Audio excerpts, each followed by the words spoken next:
এই কোম্পানির বীজ ভালো না, ওই কোম্পানির বীজ ভালো না। এটা কিন্তু ক্রস গাভীর পেট থেকে হয়েছে। এটা কিন্তু 2 মাসের প্রেগনেন্ট। ক্যালসিয়াম, ভিটামিন, তারপরে বিভিন্ন ধরনের যে ভ্যাকসিন, এগুলো কিন্তু নিয়মিত করতে হবে। আসসালামু আলাইকুম ভিউয়ার্স, এই যে দেখতে পাচ্ছেন বাছুরটি, এই বাছুরটি কিন্তু দেশি গরুর একটি বাছুর। তো এটাকে 100% বীজ দেওয়ার ফলে এই যে বাছুরটি হয়েছে।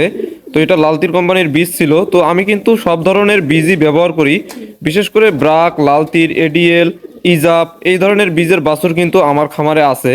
তো এই যে দেখতে পাচ্ছেন বাছুরটি, এটা সাইওয়ালের সামির যে বুল আছে লাল তীরের, সেই বুলের বাছুর। তারপরে এই যে দেখতে পাচ্ছেন একটি বাছুর, এটা হচ্ছে এডিএল কোম্পানির একটি 100% ফ্রিজিয়ান বুলের একটি বাছুর। তারপরে ওই যে কালো সার বাছুরটা দেখতে পাচ্ছেন, এটা হচ্ছে ইজাবের 538 নম্বর যে বুল আছে ইজাবের, সেই বুলের বাছুর। তারপরে এই যে এদিকেও বাছুর আছে, তো সেই বাছুরগুলোকে আমি আপনাদের দেখাই। তো এই যে দেখতে পাচ্ছেন বাছুরটি, এটাও কিন্তু ইজাবের 535 নম্বর বুলের যে বাছুর, সেটা।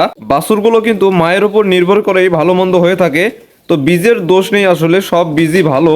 তো অনেকেই কিন্তু বীজের দোষ দিয়ে থাকে যে এই কোম্পানির বীজ ভালো না, ওই কোম্পানির বীজ ভালো না। আসলে এটা কোনো কথা না। মা যদি ভালো হয় তাহলে আপনি যে কোম্পানিরই বীজ দেন না কেন, অবশ্যই কিন্তু বাছুর ভালো আসে। তো দেখতে পাচ্ছেন এটা কিন্তু ক্রস গাভীর পেট থেকে হয়েছে। তো এই বাছুরটার বয়স এখন 17 মাস রানিং। তো এটা কিন্তু 2 মাসের প্রেগনেন্ট।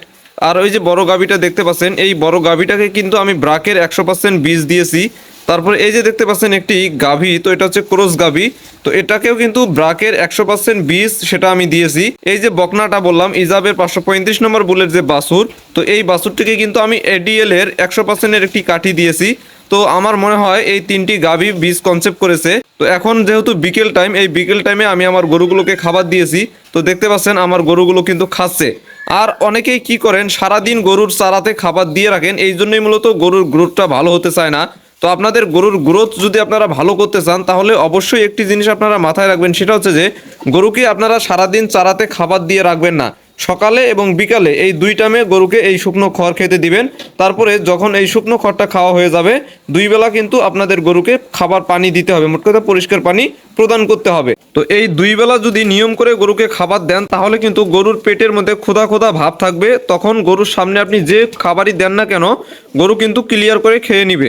আর সারাদিন যদি খাবার দিয়ে রাখেন গরুর সামনে, তাহলে কিন্তু গরুর খাবার রুচিটা কমে যাবে, গরু কিন্তু ঠিক মতো খেতে চাইবে না। আর অবশ্যই গরুগুলোকে এখন আপনারা ল্যাম্পি স্কিন ডিজিজের ভ্যাকসিনটা দিয়ে নেন। এখন যেহেতু ফেব্রুয়ারির মাঝামাঝি সময় চলতেছে, এই সময়টাতে কিন্তু ল্যাম্পি স্কিন ডিজিজের ভ্যাকসিনটা গরুকে দিতে হয়। আর এই সময়টাতে যদি দেন, তাহলে সামনে যেহেতু গরম আসতেছে, এই গরমের সময় কিন্তু গরুর ল্যাম্পি স্কিন ভাইরাসটা গরুর হয় না। আর এটা কিন্তু পরীক্ষিত, আমি আমার গরুগুলোকে কিন্তু নিয়মিত ল্যাম্পি স্কিনের ভ্যাকসিন দিয়ে থাকি এবং খোরা রোগের ভ্যাকসিন দিয়ে থাকি। আল্লাহর রহমতে আমার কোনো একটি গরুরও কিন্তু এই ল্যাম্পি স্কিন ডিজিজ বা খোরা রোগ এখনো দেখা দেয়নি। আমার গরুগুলো মোটামুটি অনেক ভালোই আছে।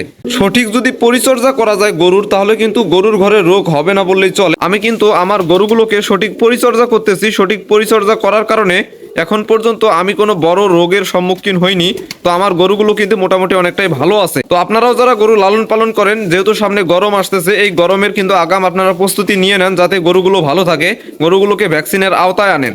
তো এই ছিল আজকের ভিডিও। যদি ভিডিওটি ভালো লাগে তাহলে অবশ্যই লাইক কমেন্ট শেয়ার করে দিবেন। আজ এই পর্যন্তই, আল্লাহ হাফেজ।